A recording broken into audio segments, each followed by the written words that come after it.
Hi, good morning. It's wonderful to be back here. Wonderful to see you here.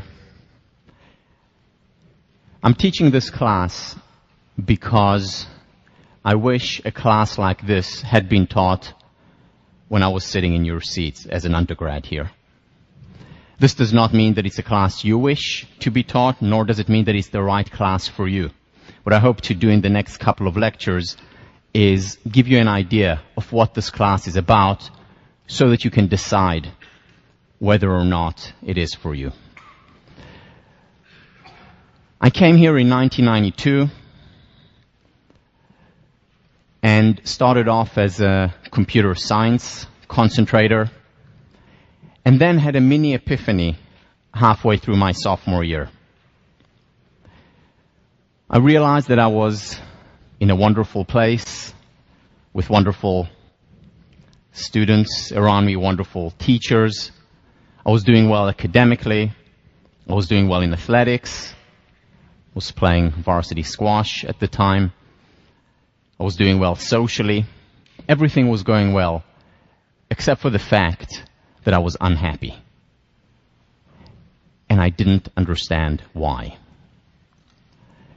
And it was then, in a matter of moments, that I decided that I had to find out why and become happier. And that's when I switched my concentration from computer science to philosophy and psychology, with a single question: how can I become happier? Over time, I did become happier. What had contributed most to my happiness was when I encountered a new emerging field. At that time didn't have the name that it has today, but essentially research that falls under or within the field of positive psychology. Positive psychology, studying it, applying the ideas to my life has made me significantly happier. It continues to make me happier. And it was when I realized the impact that it had on me that I decided to share it with others. That's when I decided that I wanted to be a teacher and teach this field. So this is Positive Psychology, Psychology 1504. And we'll be exploring this new, relatively new and fascinating field. And hopefully we will be exploring more than the field, ourselves. When I first taught this class, it was back in 2002, I taught it as a seminar and had 8 students. 2 dropped out. That left me with 6. The year after, the class became slightly larger. I had over 300 students. And then the third year when I taught it, which was the last time, I had 850 students in the class, making it at that point the largest course at Harvard. And that's when the media became interested, because they wanted to understand why. They wanted to understand this phenomenon that here you have a class that's larger than Introduction to Economics. How could that be? So I was invited by the media for interviews, whether it was newspapers, radio, television. And I started to notice a pattern during those interviews. So I would walk into the interview, we'd have the interview, and afterwards the producer or the interviewer would walk me out and say something to the effect of, well, thank you, Tal, for the interview, but you know, I expected you to be different. And I would ask as nonchalantly as I could, of course, as if I didn't really care, but had to ask anyway, how different? And they would say, well, you know, we expected you to be more outgoing. Next interview, at the end of the interview, same thing. Thank you for doing the interview, but, you know, Tal, I expected you to be different. And once again, nonchalantly, of course, I would ask, so how different? And he or she would say, well, you know, we expected you to be less introverted. Next interview, same thing. How different? Well, you know, more extroverted, more outgoing. Next interview, well, you know, less shy. Because, you know, I get very nervous in interviews. Interview after interview, literally dozens. More outgoing, more cheerful, less introverted, more extroverted, and on and on. But here is the best one. So this is one of the local channels here in around Boston. I go into the interview. We have quite a long interview, which I thought was actually pretty good. And at the end of the interview, the interviewer, who's a very jolly guy, walks me out, puts his hand on my shoulder, and says, Tal, thank you very much for doing the interview. And then the usual comes. But you know, Tal, I expected you to be different. And I said, how different? And now, just so that you understand, by this time, my self-esteem is shot. But still, with some semblance of nonchalance, I ask, how different? And he looks at me and says, well, I don't know, Tal, I expected you to be taller. Taller? What, 5'7" or, okay, 5'6.5" is not enough to teach happiness? And I thought about it a lot, the whole pattern from the beginning. And I think I understand why they expected someone different. You see, they had to explain to themselves, as well as the audience, how come this class is larger than Introduction to Economics?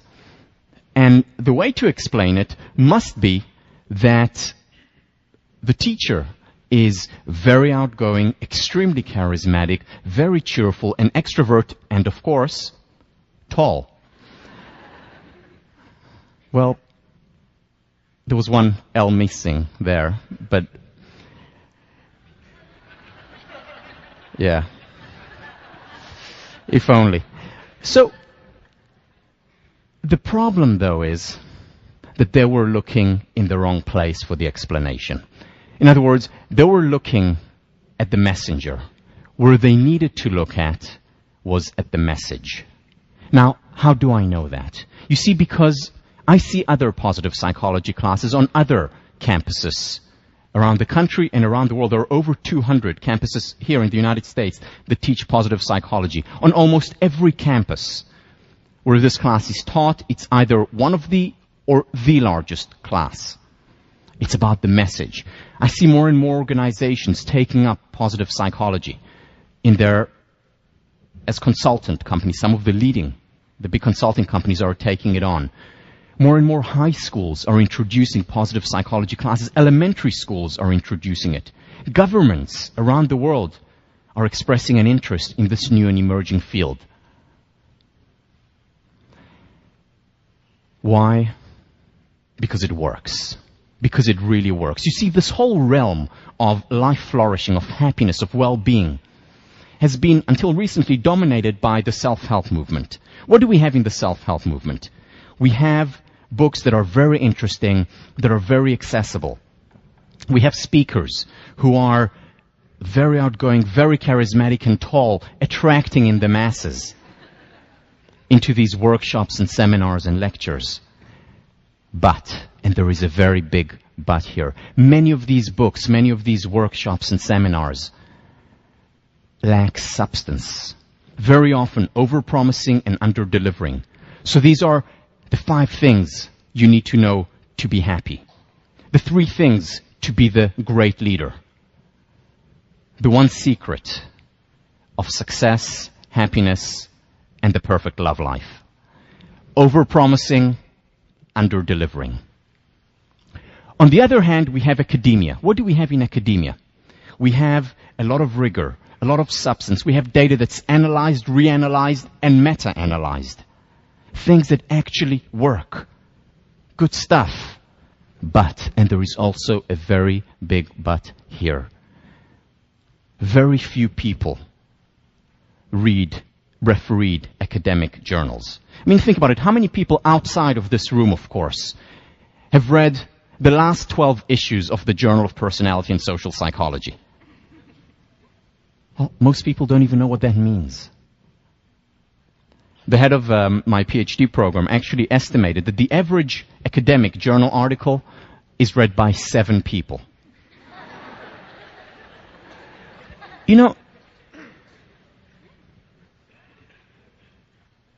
And that includes the author's mother. So, and I say it half in jest, but it's actually really sad, because, certainly sad for me as an academic, because these things are good, they're important, things that make a difference, can make even more of a difference, but not accessible to most people. And this is where positive psychology comes in. And this is also where this class comes in. The explicit mandate of positive psychology, as well as of this class, is to create a bridge between the ivory tower and Main Street. In other words, it is to bring the rigor, the substance, the empirical foundation, the science from academia, and merge it with the accessibility of the self-help or New Age movement. In a way, the best of both worlds. And this explains the popularity of the field of positive psychology. Science that works.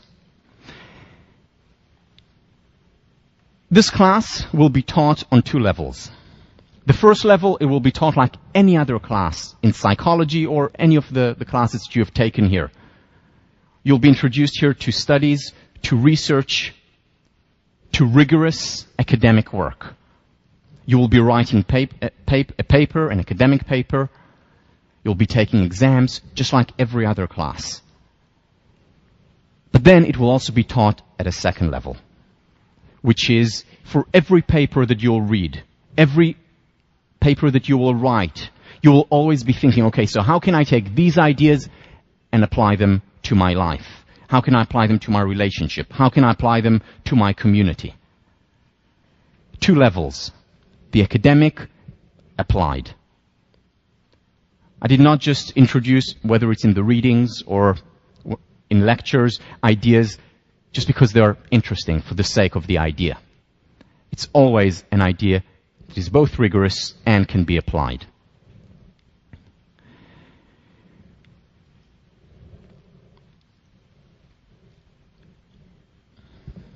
Just a few words about housekeeping. Some of the questions that I've already received from you before the class started. So this, unfortunately, is the last time that I'm teaching positive psychology or any other class for that matter at Harvard. Hopefully, within 2 years, probably not next year, but within 2 years, there will be positive psychology class offered, but I certainly cannot guarantee it. About feedback and questions. If you have any question, if anything is not clear, if you agree or disagree with something, email me or email your TF, and we'll always respond. Sometimes, if the question is asked by enough people, we'll respond to it publicly, always anonymously, unless you specify specifically that your name can be mentioned. But sometimes, you may be listening to a lecture, and then halfway through it, there's an emergency. There is something that you really have to ask, something that cannot wait. In that case, please just put your hand out, because it's like when you just have to go to the bathroom, just, can't stop, can't wait. And when you gotta go, you gotta go. So we'll take a positive psychology break for that. And just stop me halfway through, and I'll answer any question. All the PowerPoints, as well as the videos of the classes, will be online. Will be available within a couple of days. Well, the PowerPoints will be available before, except for this lecture, will be available before, so that you can use them in class. The videos, unfortunately, cannot be made available before. We tried, couldn't figure it out. So they will be available within a day or two after. And the reason why they're up there, first of all, I do prefer that you attend lecture. I do prefer that you're physically here.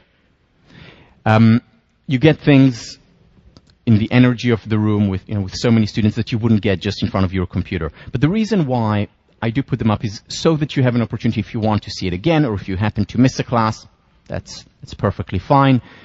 And also because, and this is also the reason why the PowerPoints are always available, I want you to be engaged in the material.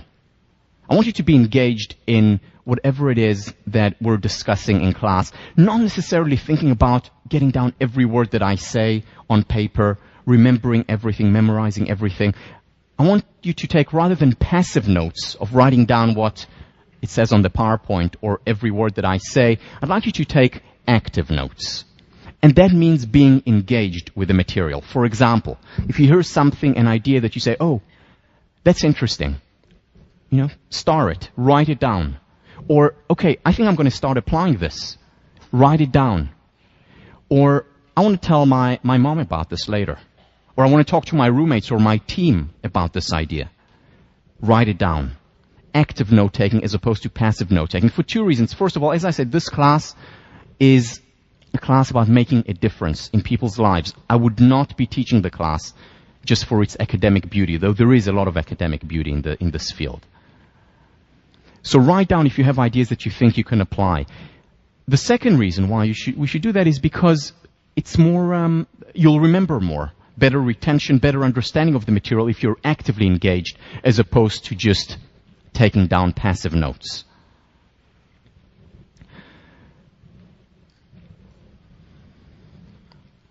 Throughout the class, starting next week, we'll take what I call time-ins as opposed to time-outs. It's like a time-out. It's a time where we stop the class and you look inward. And this is literally a time of silence in the class. I will stop for a minute or two, and you'll have a chance either to just stare at me or anyone else, or think about what we've just discussed, or have a guiding question that I will provide you that you will address during the class.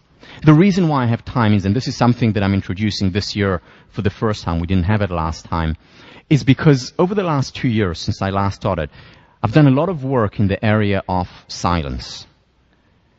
I've read a lot of research in this area about the importance of quiet times, whether it's in a class, in a lecture, whether it is at home, whether it's for a leader in a business, for a relationship, for children, starting from preschools. Now, many of you, as you're going through these time-ins, if you decide to take the class, may think, well, is this what I'm paying $40,000 a year for? To sit in a class and be quiet? Well, first of all, it will only be a minute or two at a time, maybe once or twice a lecture. But second, it may be the most important thing that you take from this class. The notion of embracing stillness.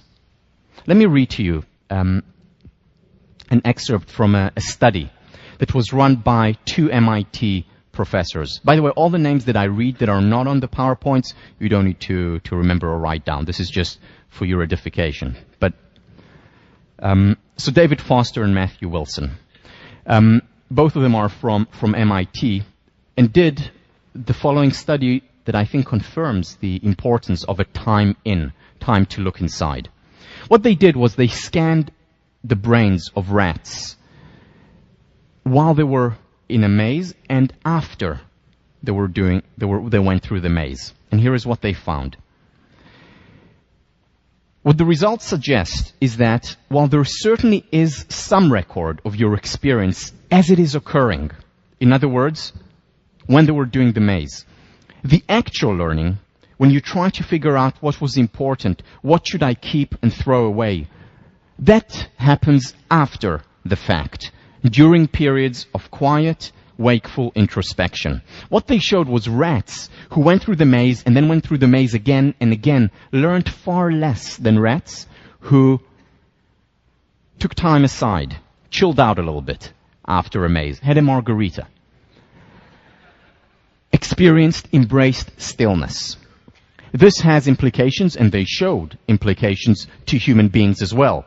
Not only those who are on the rat race, all human beings. So what they say is that replay might constitute a general mechanism of learning and memory, both learning, understanding, as well as memory, retention. When we reflect, when we replay the material, we're much more likely to retain, to remember what we have just been through. So the importance of time aside cannot be overemphasized. In his wonderful book on teaching, Parker Palmer, it's called The Courage to Teach, says the following: words are not the sole medium of exchange in teaching and learning. We educate with silence as well. Silence gives us a chance to reflect on what we have said and heard. In authentic education, silence is treated as a trustworthy matrix for the inner work students must do, a medium for learning of the deepest sort. Silence is something that's missing from our culture.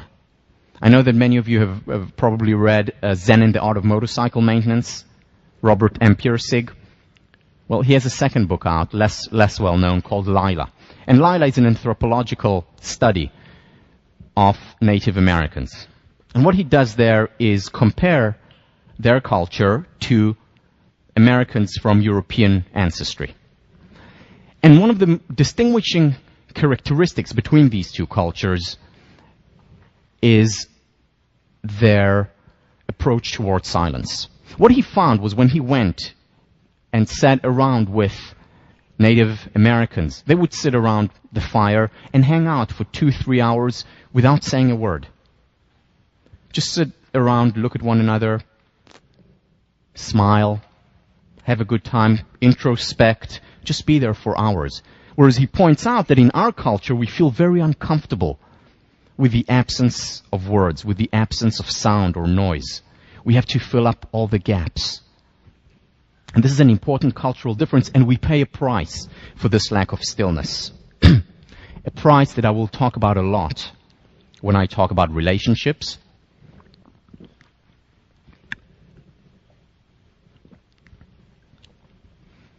when I talk about virtue and morality, and when we talk about happiness and well-being in general.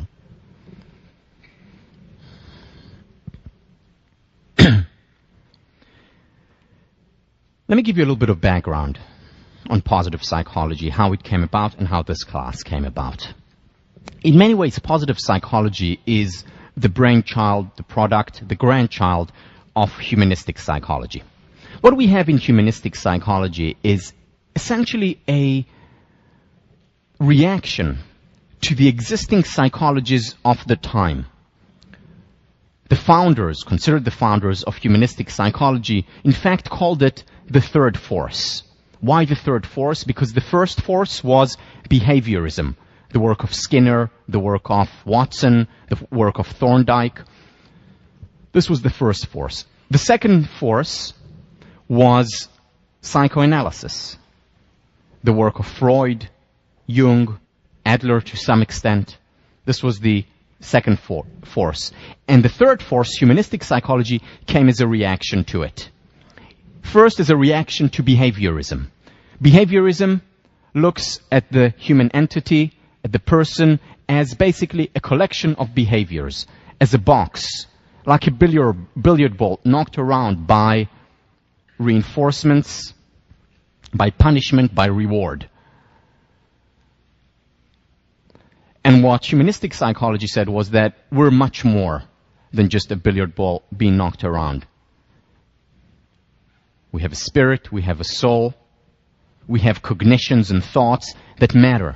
It's not just behavior that's important for understanding as well as improving life. And then psychoanalysis, the second force. What psychoanalysis is about, basically understanding mostly through the subconscious. That's how you understand it. That's how you improve the quality of life.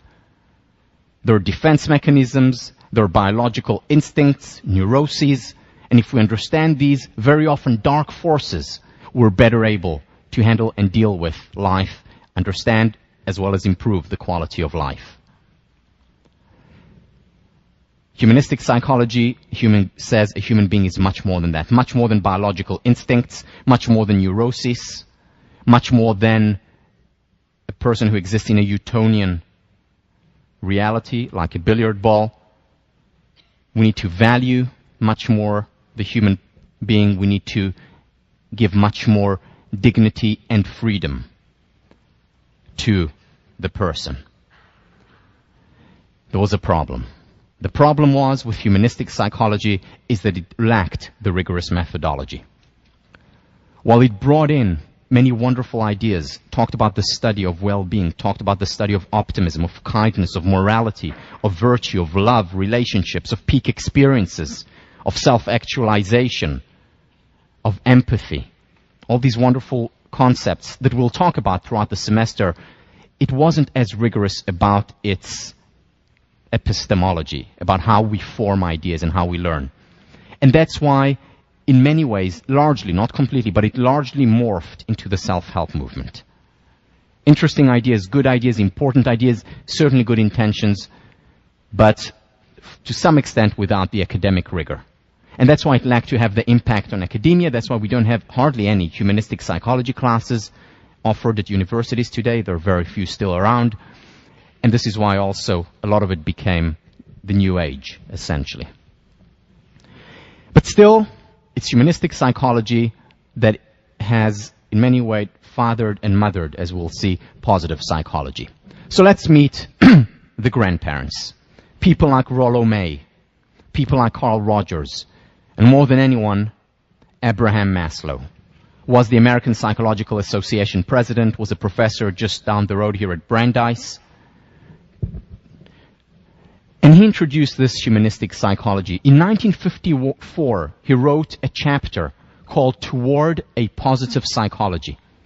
1954. In it, he said we need to also research kindness and goodness and happiness and optimism. In many ways, was way ahead of his time.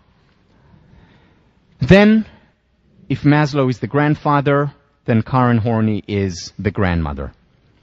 Initially a psychoanalyst, trained through the works of Freud, realized that the focus has been too much on the negative, on neurosis, on psychosis, and said we also, not only, but also have to focus on what is working in the human organism. We have to look at the fine qualities and cultivate those, because part of being human is being those things as well. In many ways, brought about the movement toward humanistic psychology, and through that, positive psychology. Aaron Antonovsky, the third person I would consider the grandfather, brought in the idea of focusing on health. He has a new concept, or he introduced a new concept. I'm still here, don't worry. He introduced a new concept which he called, it's his own neologism, salutogenesis. Salutogenesis, saluto-health, genesis, origin. The origin of health. And this was an alternative model to the conventional wisdom model of pathologies. So instead of just studying pathologies, whether it's in physical health or psychological health, we should also study the origin of health. In many ways, that is what preventative medicine is about. So this was a novel idea back in the 1970s when he introduced it. And we'll talk a lot about Aaron Antonovsky. Now the parents. Marty Seligman, considered the father of the positive psychology network of scholars, started the field in 1998. Like Maslow, he too was the president of the American Psychological Association, and as his mandate during his presidency, he had two aims. The first aim, to make academic psychology more accessible. In other words, bridge Ivory Tower and Main Street. This was the first aim of his presidency. The second aim was to introduce a positive psychology, a psychology that will look at also things that work, that will not just study depression, anxiety, schizophrenia, or neurosis. A psychology, a network of scholars who will focus on love, relationship, self-esteem, motivation, resilience, and well-being. And he introduced these ideas, and it's all been literally uphill from then.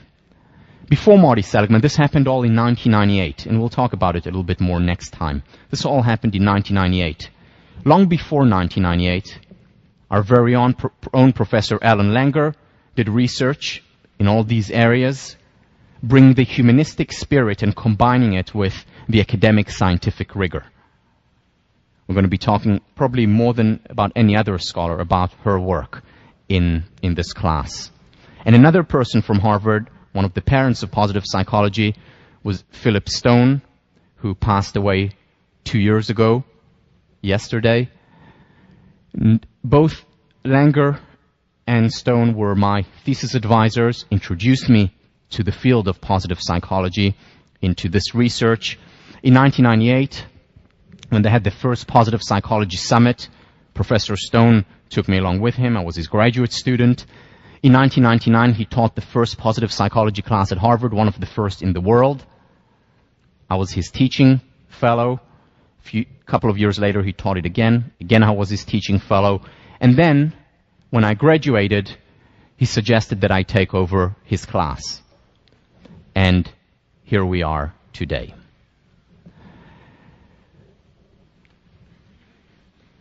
So this is 1504. Let me give you a sense of, in the next half hour or so, a sense of what to expect in this class. The first thing is that this class is not just about information. It is also explicitly about transformation. What do I mean by that? You see, most of education today is about information. What is information? So we have a container, which is our mind, and information is about taking data, taking science, taking information, and putting it inside the form. That is information. Now, when this form is filled, that's when we're educated. More information, more data, better. Not enough. Because it's not just information that determines our well-being, our success, our self-esteem, our motivational level, the relationship and the quality of our relationships. It's much more than information. Transformation is about taking this form and changing it. Change, form, shape. Change the form. This is transformation. This is a distinction that I learned first from ed school professor Robert Keegan, who talks about this. Information in and of itself is not enough. Think about this example. You go for an athletic meet. Your aim is to get into the top 3, to be a medalist. You come in number 8. What's the analysis? What is the interpretation? Terrible. I just failed. You feel deflated, enervated. On the other hand, the exact same event, you came 8th when you expected to be top 3. You can interpret it as, okay, so what have I learned? I need to work even harder. You become even more energized. You learn from the experience. In other words, the same objective information, which is, I got 8th, I expect a top 3. The same information, very different interpretation. One is a disaster. The other interpretation is an opportunity. One leads to loss of energy, the other one to an increase in energy. Or think about another very common example. We know of many people around the world who seemingly have everything, who are doing well, who have more than they need, and yet they're unhappy. And then there are people around the world who have very little, and yet never stop to celebrate life. And then we have the other way around as well. People who have everything and appreciate it and enjoy life. And people who have very little who see themselves as victim.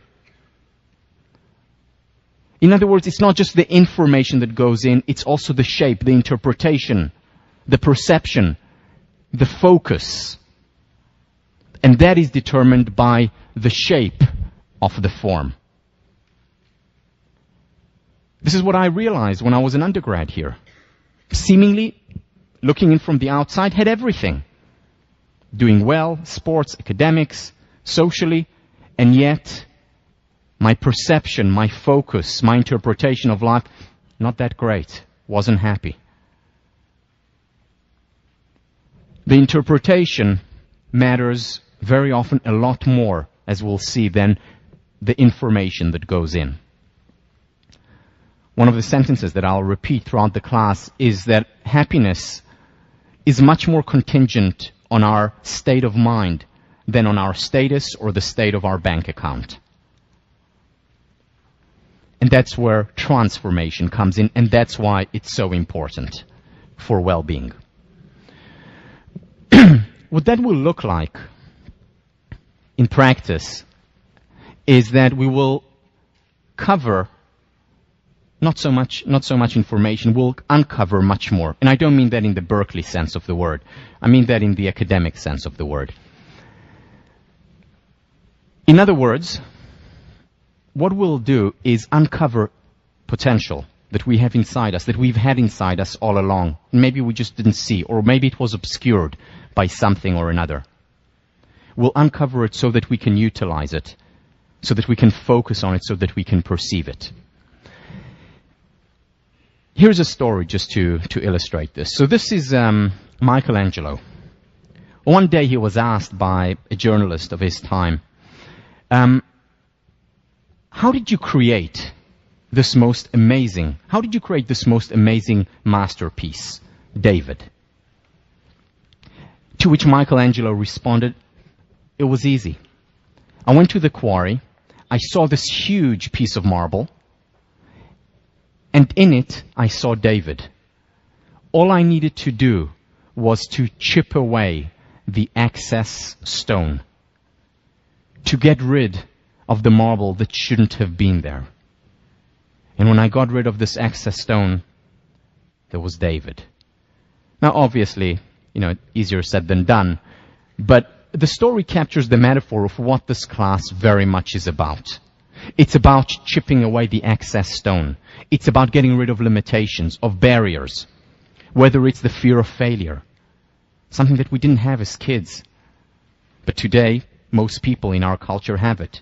It's about chipping away perfectionism that is debilitating and that often hurts us. It's about chipping away our ability for success because maybe we're afraid of success. Maybe we feel guilty about some of the things that we have in our lives and that in turn limits us. Maybe it's about chipping away the limitations in our relationships and why we don't thrive within them. This is what this class is mostly about. As Thoreau says, the soul grows more by subtraction than by addition. By getting rid of these limitations that are preventing us from fulfilling our potential. Because our potential is in there in nature, and we'll talk a lot about human nature. It's there, whether it's through God, whether it's through evolution. We have a lot of potential that over time, with external voices, with being part of our culture, that very often these limitations are put on top of us, just like the excess stone. Lao Tzu, in pursuit of knowledge, every day something is acquired. In pursuit of wisdom, every day something is dropped. Knowledge is about information. Wisdom is about transformation.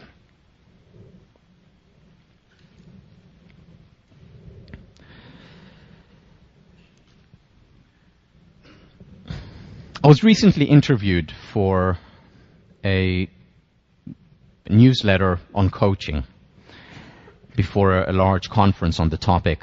And the interviewer asked me, so what tips, what tools can you give from positive psychology? So I talked about some of the quote-unquote greatest hits. The importance of gratitude, the importance of physical exercise. I talked about the importance of spending time on our relationships, about taking time aside and simplifying, and so on and so on. And as I was going through my long list, she stopped me and she said, Tal, this is all good, important stuff, I know, but our readers already know that. I'm looking for the wow factor. Come on, surprise me. What can you tell our readers? And I thought about this question for a minute, and I realized that There is no wow. And I told her that. If there is a wow, the wow is that there is no wow. That's it. You see, because the overnight transformation emperor, the emperor of quick fixes, has no clothes. Doesn't exist. It's over-promising and under-delivering. A good life, a fulfilling life, a rich life includes ups and downs, includes pain and getting up again. It includes failure and getting up again. It includes success and celebrating it. Victories and losses, ups and downs, as we'll talk about next week. It's not about this one secret, one wow to the good life. And many of the things that you will learn in this class, you would have heard of before. Probably nothing new to you. You already know it inside of you. And you're going to say, well, this is common sense. And yes, a lot of it is common sense.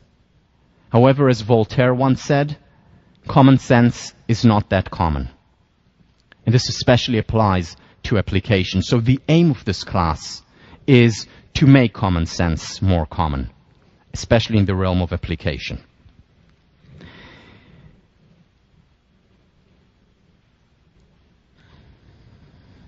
At the end of the class, here is what I'm hoping for. At the end of the class, if you decide to take it, the end of the semester, I don't think, and I'm not expecting you to come and tell me, wow, Tal, thank you for teaching me so many new things. That's not what I'm expecting. I don't think that is what will happen. What I hope will happen is for you to come and say, rather than thank you for teaching me something new, you would say, thank you for reminding me of something that I've already known. And this is what the class is about. It's a constant reminder, twice a week. A constant reminder of what you already know, of what is inside you, the David that is inside you.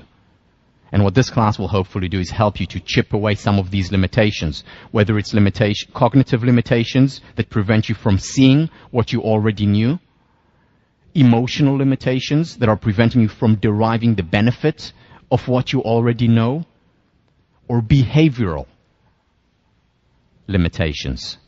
The ABC, affect, behavior, and cognition, that we'll talk about during the change week. It's about making common sense more common. Information in and of itself is simply not enough. It's not enough, and what we need in addition to our information highway is a transformation highway. Transformation highway or transformation back roads to counter the fast increasing pace, because as we'll talk about next time, rates of depression are on the rise, rates of anxiety are on the rise, not just in this country, globally. It's literally a global epidemic. And to deal with it, more information will just not do. Just not enough. Here is Archibald MacLeish, who was a poet, was a Harvard professor. What is wrong is not the great discoveries of science. Information is always better than ignorance, no matter what information or what ignorance. What is wrong is the belief behind the information, the belief that information will change the world. It won't. Just adding and filling up our containers with more and more stuff, more and more information, more and more data, it's just not enough. We need more than that. This class will take the humanistic approach. And let me read you a quick excerpt by Abraham Maslow, who talks about this approach. If one took a course or picked up a book on the psychology of learning, most of it, in my opinion, would be beside the point. That is, beside the humanistic point. Most of it would present learning as the acquisition of associations, of skills and capacities that are external and not intrinsic to the human character, to the human personality, to the person himself. External refers to information. Internal refers to the transformation, the changing of the form. And when we talk about transformation, I actually mean it quite literally. Changing of the form, changing of the brain, as we'll talk about when we talk about meditation, for instance. Our brain today we know that our brain today can actually change. And through fMRI studies since 1998, a new concept came up, which is neurogenesis or neuroplasticity. meaning our brain actually transforms, changes its form throughout our life. So I don't just mean it metaphorically, I also very often mean it literally. Abraham Maslow continues, humanistic philosophy offers a new conception of learning, of teaching, and of education. Stated simply, such a concept holds that the function of education, the goal of education, the human goal, the humanistic goal, the goal so far as human beings are concerned, is ultimately the self-actualization of a person, the becoming fully human, the development of the fullest height that the human species can stand up to or that the particular individual can come to. In a less technical way, it is helping the person to become the best that he is able to become. And this was before the ad came out for the army. Right? Be all you can be. This is what the class is about. It's the humanistic approach. It's about fulfilling our potential, chipping away those limitations. Now, to many of you this may sound naive, idealistic. Naive it is not, idealistic it is. And we'll talk about and discuss the importance of idealism and maintaining idealism if we are to introduce personal change, interpersonal change, or community or society change. This class is not about providing answers concerning the good life or happiness. It was about identifying the right questions. Ask and you shall receive, say the scripture. This class is what I think education is all about, which is the quest for information and transformation must begin with a question. Quest, question. It's no coincidence that there is an etymological link between the two. In this class you will be asked many questions. Questions that, as you will see, create reality. We'll talk about that already next time. The importance of the question you ask of yourselves, first and foremost, of your partner, of your students, of your parents, of your employees in the future, teammates, and so on. Questions make a difference.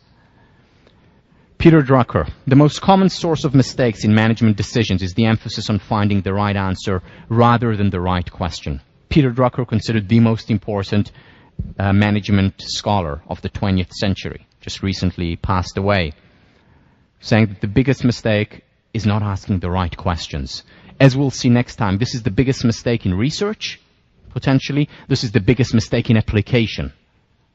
Not asking the right questions as well. Whether it's managing an organization, whether it's managing our lives. Now, when I say that questions are important and that answers matter less, I'm not coming from a point of relativism. I'm not a relativist. I think that there are, to some questions, definitive answers that are important to know.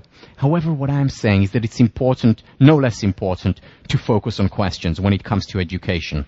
The educator Neil Postman once said that kids enter schools as question marks and they leave as periods. My hope in this class is to bring up many more question marks than periods.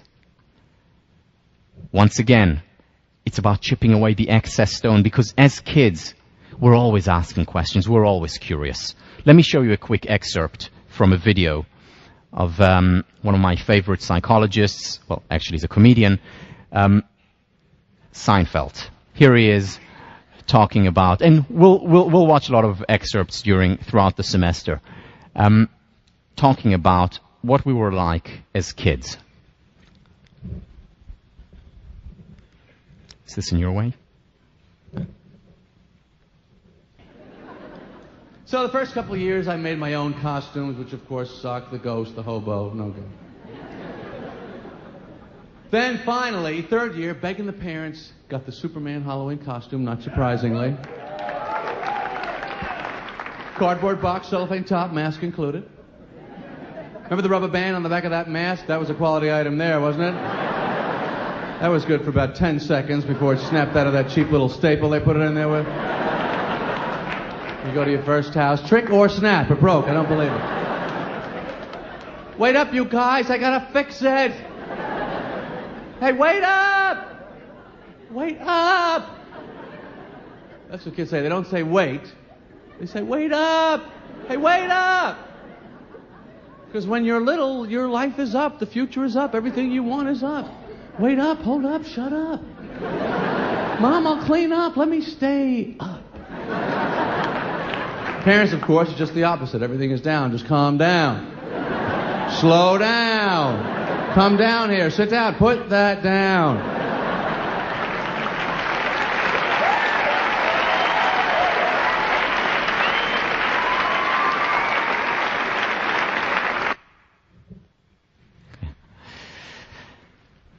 So again, this curiosity, this looking up, this opening up, as opposed to closing down that kids have, this notion, this is what I hope will happen in this class. The one real object of education is to leave a man in the condition of continually asking questions. So here's a longitudinal study that was done by John Cotter. John Cotter, professor of leadership and management at the business school across the river, came to Harvard in 1972, joined the faculty, and started to follow Harvard class, MBA class of 1973, and followed them for 20 years. And what he was interested in was to find out all the information that he could about this class. What he found 20 years later, early 90s, when the study ended, was that these students were ex-students were extremely successful, very wealthy, having a lot of impact, whether it's on their organization, the community, did extremely well. But within the large group of highly successful Harvard MBAs, he found a small group that was extraordinarily successful, more successful than the rest of the group, whether it's in terms of income, whether it's in terms of impact, whether it's in terms of overall quality of life. Extraordinarily successful. And what he wanted to identify was why. What distinguishes this small group from the rest of the pack? Very successful, but not quite as successful as that small group. And he found only two things. It was not their IQs that made no difference whatsoever to their long-term success. It was not where they came from, pre-MBA, what they did, had nothing to do with it. Two things alone mattered in terms of determining who will be the extraordinarily successful and the rest. The first thing was that the extraordinarily successful groups really believed in themselves. They thought they could do well. They were driven. They were motivated. And we'll talk about that in future lecture as beliefs are self-fulfilling prophecies. They thought, I'm going to make it. I'm going to succeed. That's the first thing, this sense of confidence. The second thing that he found was that this group, they were always asking questions. Always asking questions, initially of their boss, later of their employees, of their partner, children, parents, friends. They were always asking questions. They were always at this state of curiosity, always looking up, opening up, wanting to understand the world more. They didn't say, okay, now I have my MBA. That's it, I know enough. They were lifelong learners. They were always asking questions. These two distinguishing characteristics account for the difference between the extraordinarily successful and those who were successful. The question that has guided me, whether it's in writing the book, whether it's in creating this class, whether it's first and foremost my personal life, is what I call the question of question, which is, how can we help ourselves and others, individuals, communities, and society become happier? Note that it is not about helping ourselves and others become happy. It is about becoming happier. Why? Because many people ask me, so, Tal, are you happy? And I can't really answer that question. I don't know what it means. Why? Because, how do I determine whether or not I'm happy? Is it compared to someone else? Is there a certain point beyond which I become happy? Happiness is not a binary either or, 0, 1. Either I'm unhappy or I'm happy. Happiness resides on a continuum. So my answer to this question, am I happy, is today I'm happier than I was 15 years ago when I started focusing on this pursuit. 15 years from now, I certainly hope to be happier than I am today. Happiness is a lifelong pursuit. And hopefully this class is part of that pursuit, but just part. You will not be happy at the end of the class. Hopefully you will be happier. Because many people sit here, during the lectures on self-esteem, for example, or when we talk explicitly about happiness, and they say, wait, do I have high self-esteem, thinking about themselves? Do I have high self-esteem or low self-esteem? Irrelevant. Important, impossible to answer also. The question is, how can I improve my self-esteem, my healthy self-esteem? Not narcissism, of course. How can I become happier? That's the important question. And this is the question of questions. This class is not a survey of positive psychology. If you want a survey of positive psychology, I can recommend some excellent textbooks, whether it's by Lopez or by Peterson. Great textbooks. There's also the Handbook of Positive Psychology, which is a huge book with most of what you want to know about the field. You can also use it in self-defense. Very useful in that respect. But a wonderful book, very well written, very accessible in the spirit of positive psychology. But this is not that. This is not a survey of positive psychology. What it is, it's a selective exploration of the question of questions. In that way, it is eclectic.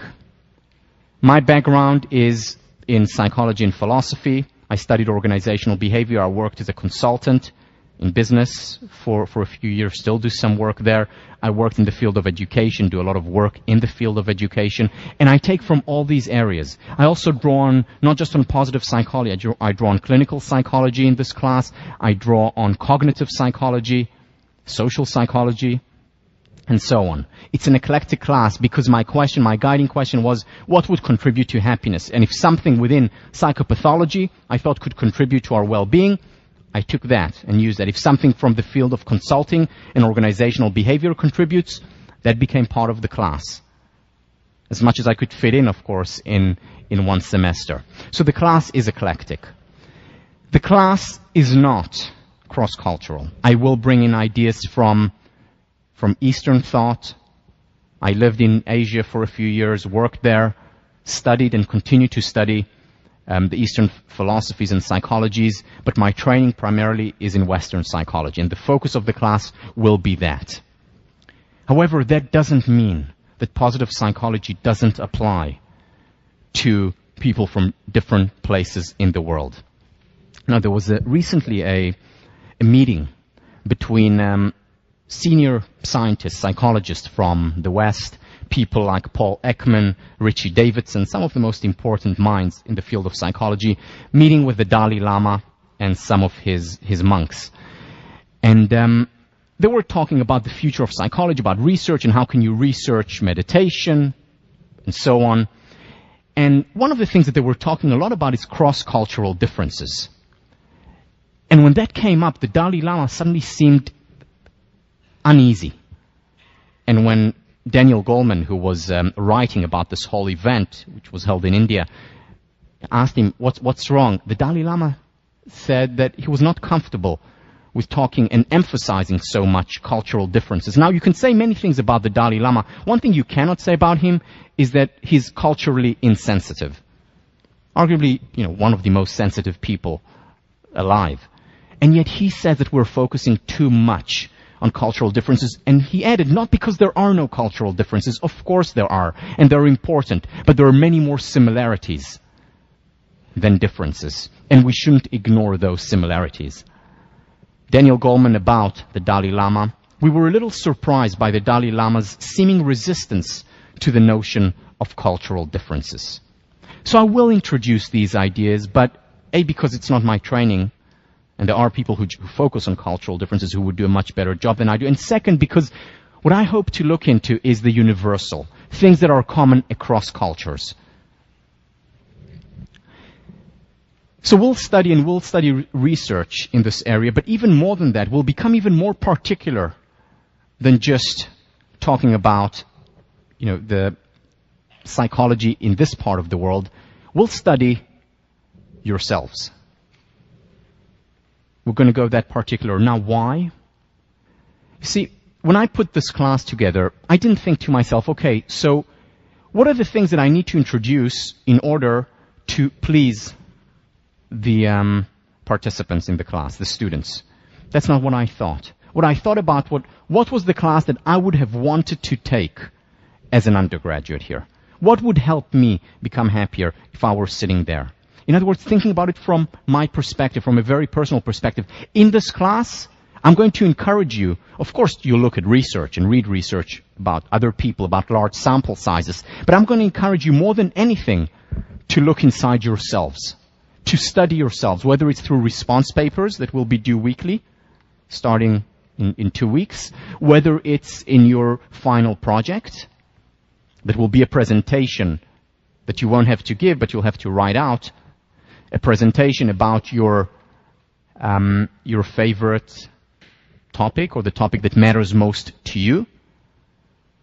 Whether it's in sections that you'll be talking about, how can I apply these ideas to my life? The time-ins are about thinking about how can I take these ideas and use them.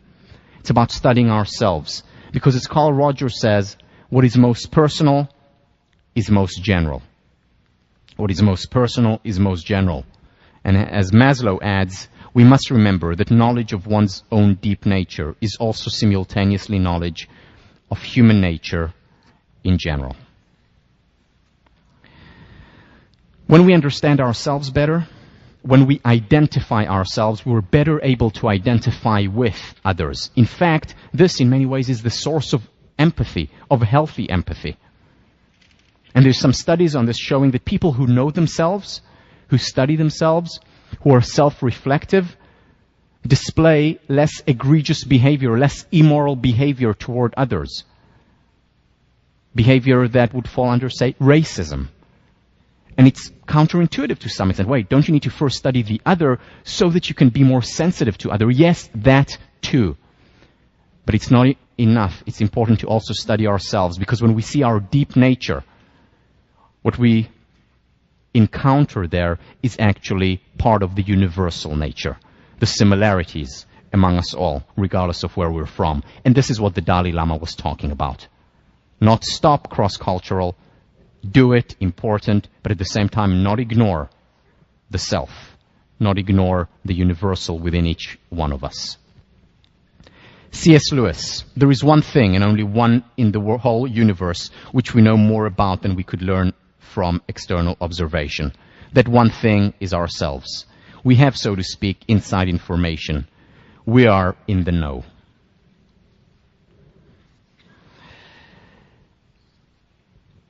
Now, there are, of course, biases when we study ourselves, which is why it's not enough to just study the self. It's important to counter it, to add to it academic work, studying others. And that's why we will do some research or study research, as well as do some searching inside us. Both are important. We shouldn't, just because there are biases and mistakes that are potentially can be made, it doesn't mean we need to throw out the baby with the bathwater and stop studying ourselves. So we'll do that, or rather you will do that, probably more than in any other class on campus. Finally, this may be news to you, but this is not English 10A or Math 55. Meaning you will not have to read as much as you would read for 10A or for a history class, and this class is not as difficult as Math 55. So you can rest assured, though I'm sure there are some people here who took the class. This class, at the same time, is about rigorous fun. Fun because it's fun to study ourselves. Sometimes it hurts, and sometimes we see things that we may not like, but overall, it's fun, it's interesting. And at the same time, it's rigorous, based on research.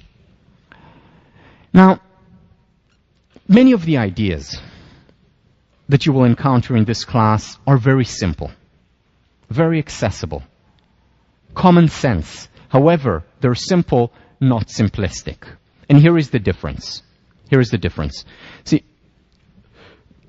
Oliver Wendell Holmes, at least this quote is attributed to him, not 100% sure it's his, said, I would not give a fig for the simplicity on this side of complexity, but I would give my life for the simplicity on the other side of complexity.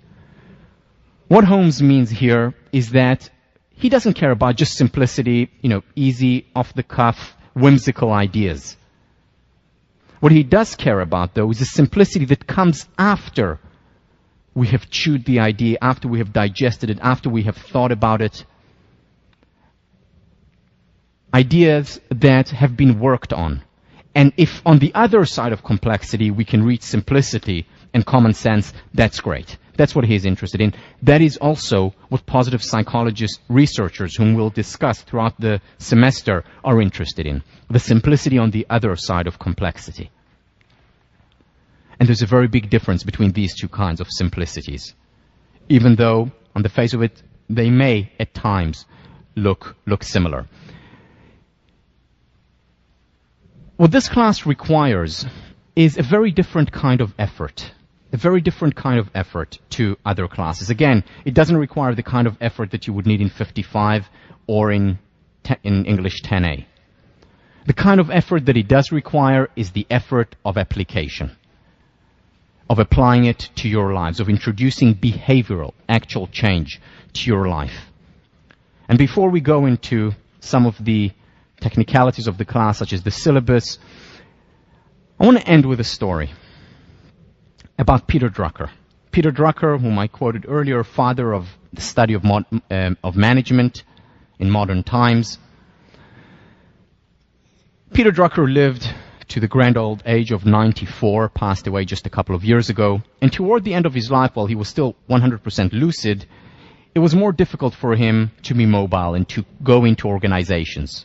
So what he did was invite people who wanted consulting from him, wanted to learn from him, would come to his home. And he had presidents and prime ministers of countries, he had CEOs of Fortune 500 companies come and spend the weekend with him. And on Friday, this is how he would start every session with every world leader. Whether in business, whether in non-for-profit, whether in politics. He would say to them the following: on Monday, I don't want you to call me up and tell me how wonderful it was. Meaning how wonderful the weekend was. On Monday, I want you to call me up and tell me what you're doing differently. At the end of the semester, or at the end of a lecture,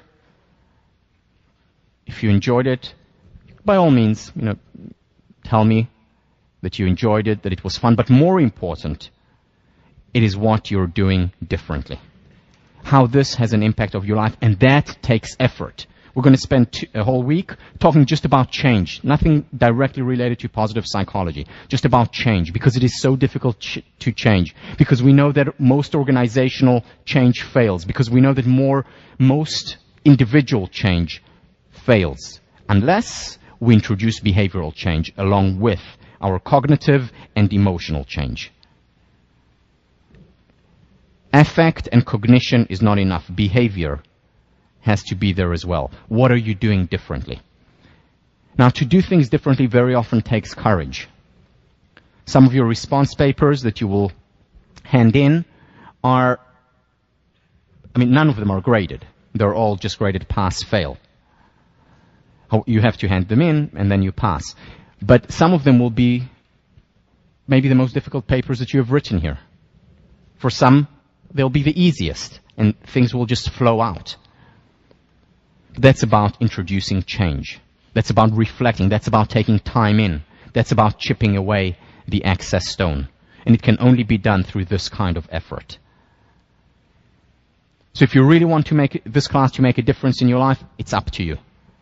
I'm going to introduce you to the material. I'm going to introduce you to this wonderful new field of positive psychology. What is up to you is to then take it and apply it. I want to talk a little bit about the syllabus and the requirements, and then I'll give some time for questions. But before I do that, I would also like to welcome, I know that some of you are watching this from home, to the Extension School students. It's wonderful to have you here. Do come and visit once in a while. And you'll be working with, obviously as part of this class, but also with Deb Levy, who is the head teaching fellow for the Extension School. The head teaching fellow for the FAS class is Sean Acor, and I'd like just to invite him for a few words, just to introduce himself and to you, and you'll be introduced to all the other TFs. We have an amazing team this year, and this is Sean. Hey, good morning. Can you guys hear me? Can you hear me now? Yes. Great. This is an absolute honor to be back teaching for positive psychology again. This Tal is too humble. This is not only extraordinary that he's sharing his time with us, but he has actually moved his family back from Israel for the entire semester, his wife and his 2 little children, just so that he could teach this class with us. So it's an absolutely an extraordinary opportunity for us to share this moment with him, and I'm really excited about it. Last time we taught this class, we did a survey to find out what type of people were sitting in this room. They're just like yourselves. To find out why you'd be taking this class, because the comment that we get so often about this class is, why would Harvard students possibly be unhappy? What do they have to be unhappy about? They thought that everyone that would be taking this class would be taking it because they're already really happy and they want to study about how amazing they are. And they like to learn things that they can tell their roommates are clearly less well off than themselves. But it turns out actually over a third of the people that took the class last year took the class actually because they felt depressed and that they were trying to learn about the research about positive psychology. Another third did it because they wanted to learn more about optimism. Another third did it for completely different reasons. I think an additional third this year did it because Tal was on Jon Stewart and The Daily Show. So I'm absolutely thrilled about this class. The syllabus, which Tal is about to tell you about, is we learned a couple other things about you guys. Did you know that of the people that took positive psychology, 75% of you are an officer of a club. 35% of you are the highest ranking officer of a club, which means you think there are about 2,000 clubs at Harvard. You're all in a club of 3, and that you happen to be the president. We learned other reasons why you're not happy. We learned that the average number of romantic relationships for people that take positive psychology over the 4 years is between 0 and 1. 0 and 1. No. Don't believe it. Don't leave. Wait, but that was before taking positive psychology. That was before taking the class. We're going to test you afterwards. The average number of sexual partners, which is between 0 and 0.5. I have no idea what 0.5 sexual partners is. This class is going to be amazing. It was amazing in the past, and we have an extraordinary teaching staff that's here with us today. It's a large teaching staff, and Tal has actually already given us homework so that the teachers are going to be learning not only the material that you're doing and talking about, which they're experts at, but learning how to be better teachers. He's given us books to read. He's actually given us an assignment. So it's going to be an extraordinary class in that sense. In terms of the syllabus, it's going to be online. Tal is about to describe that now. We decided to go green, so no trees were killed in the making of this class, except for the extraordinarily large auditorium made out of wood. Sections, we're going to section online next weekend. So once we get the numbers in on Wednesday, that following weekend, we will be doing sectioning. That gives you a very short turnaround time, but that way that you can give me Monday to change your sections if you need to, which we hope you won't, and sections will start that following week. So thank you very much, and if you have any questions, send me an email.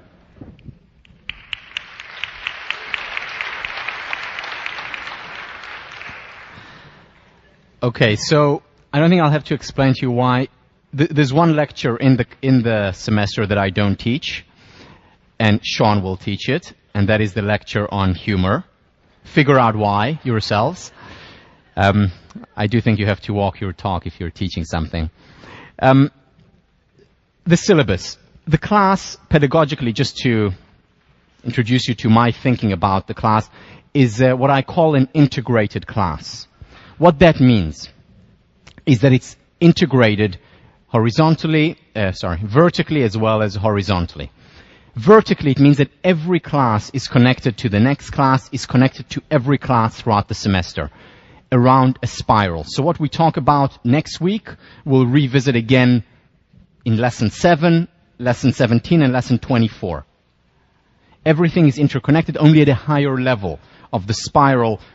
In other words, will lead to deeper understanding and hopefully assimilation of the material. So it's vertically interconnected. It's also horizontally interconnected. That means that every part of the class reinforces and influences the other parts. The lectures, not enough. You'll get a lot more in sections. Sections are mandatory. You'll do a lot of work in your sections. Very much related to what your response papers that many students claim are the most important part of the class, because that's where you get to time in. That's when you really get to chip away. Very much connected to the final project. The final project is a presentation that you will write out. You will actually give it, but only give it to a couple of friends just to get feedback, not graded. On that part, the final project is graded as a final paper, but just what you hand in, what you submit. And the reason why there is the final paper, because the best way, which is like a presentation, because the best way to learn is to teach. And you'll be teaching these materials to other people, or any material that you're interested in your presentation. So the readings, very much connected and about taking you to the next level of understanding and assimilation. So any questions before I finish up? Any questions from you? All right, so let me just say, one second, finishing words. I'm very excited to be back here. My family's very excited to be back here. Looking forward to a meaningful, pleasurable, enjoyable, and happier semester with you. Thank you.